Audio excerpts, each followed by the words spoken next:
superstar. Aung La Nsang is Brandon Vera's opponent. He will be defending one of those two belts across his shoulder, the light heavyweight title. Here he is, the champ. The champ, Aung La Nsang himself, has been the face of one championship for the past 2 or 3 years. All of the accolades that you can win as an athlete, as an Asian MMA athlete, Aung La has won. He was the Asian MMA Fighter of the Year at the Fighters Only Awards a couple years ago. He's the middleweight champ and the light heavyweight champ. So Aung La Nsang, he's got a lot of weight behind him coming into this bout. Bases himself on the east coast of the United States of America, spends a lot of time in Virginia, where he's his home. He's been training in Florida, I understand. But when he is in Myanmar, they adore this man.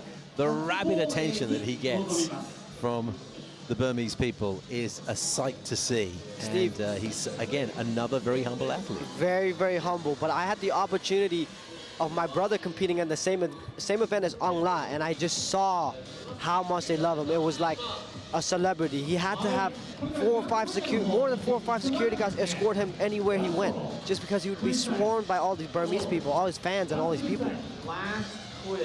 He's a fun guy as well. I spent an evening with him and his wife and a number of other athletes in Thailand earlier in the year, and he can relax, you know, he can sit back and shoot the breeze with you.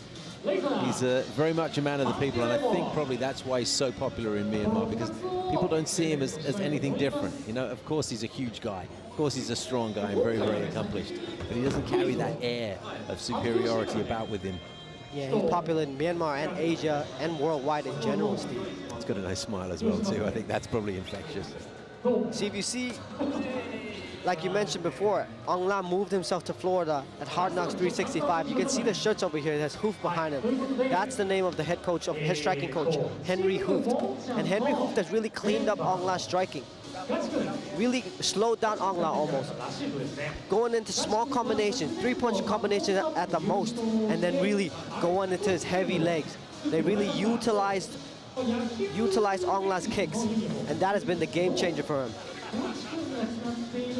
We're live here in Tokyo, Japan. You're watching the open workout as we prepare for 1 Century, which is next weekend. We've got a full card in the morning, local time here in Japan, and a full card in the evening. So it's a double header, fitting way to celebrate the 100th One Championship event. Aung La Nsang in your picture. He's the light heavyweight champion of the world, and he'll be defending that title against the One Championship heavyweight champion Brandon Vera, who we just saw in the ring here. Gianni Suba and Steve Dawson enjoying these experts show us what they do day in, day out. Is it ever hard to get up in the morning and pull out this grind one day after another? Sometimes it's really hard to get up after you've gone through a week of training and you feel like you got hit by a truck.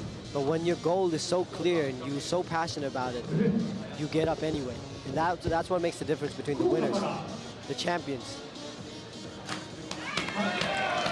What about that's going to be, Steve? Aung La Nsang versus Brandon Vera for the light heavyweight title.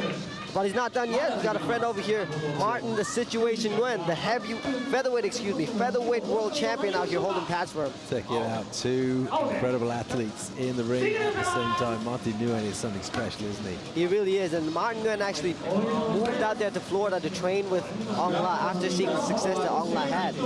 These two have become really good friends.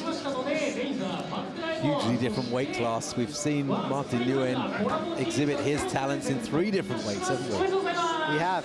Martin Nguyen at one point was the double champ as well, chose to relinquish that title to focus on the featherweight belt, but now he's over here sharing his expertise with the Burmese Python, Aung La Nsang. And there's plenty of expertise to share,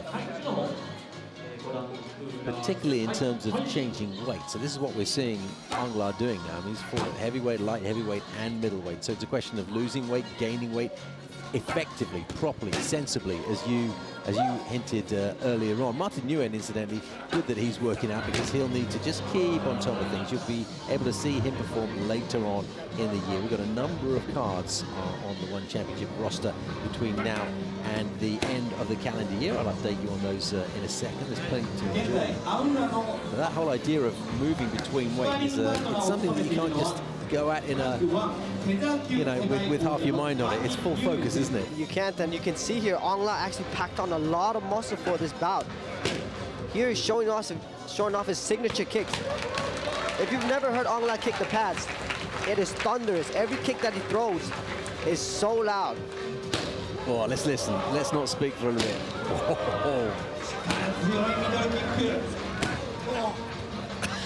It's all Martin could do to stay on his feet, my goodness.